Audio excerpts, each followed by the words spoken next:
Sama-samang nagsasanay ang mga sundalo ng Pilipinas at Australia upang mapabuti ang kanilang kakayahan sa iba't ibang operasyon sa pamamagitan ng isinasagawang Army-to-Army exercise na Kasangga 2026-1. Layunin nito na higit pang palalimin ang interoperability o kakayahang magtulungan ng dalawang hukbo sa iba't ibang warfighting functions.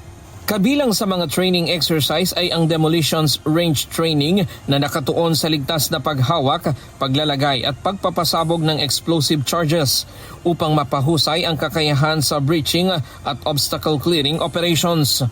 Armor operations training at advanced marksmanship training na ginagawa naman sa Magtuto Firing Range sa Barangay Carolina, Nagas City, para naman mapahusay ng mga sundalo ang kanilang kasanayan sa operasyon at paghawak ng armas.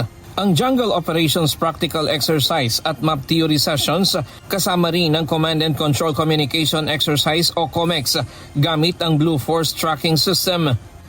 Mortar Gunnery and Weapons Training, Force Training Unit Activities at Tactical Combat Casualty Care o TC3.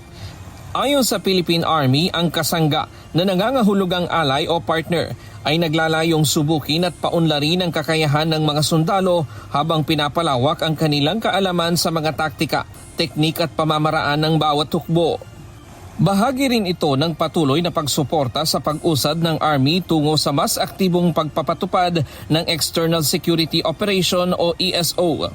Inaasahan na magbibigay ang bilateral exercise na ito ng mas matibay na pundasyon para sa kooperasyon at kahandaan ng Pilipinas at Australia sa pagtugon sa mga hamon sa seguridad sa rehiyon.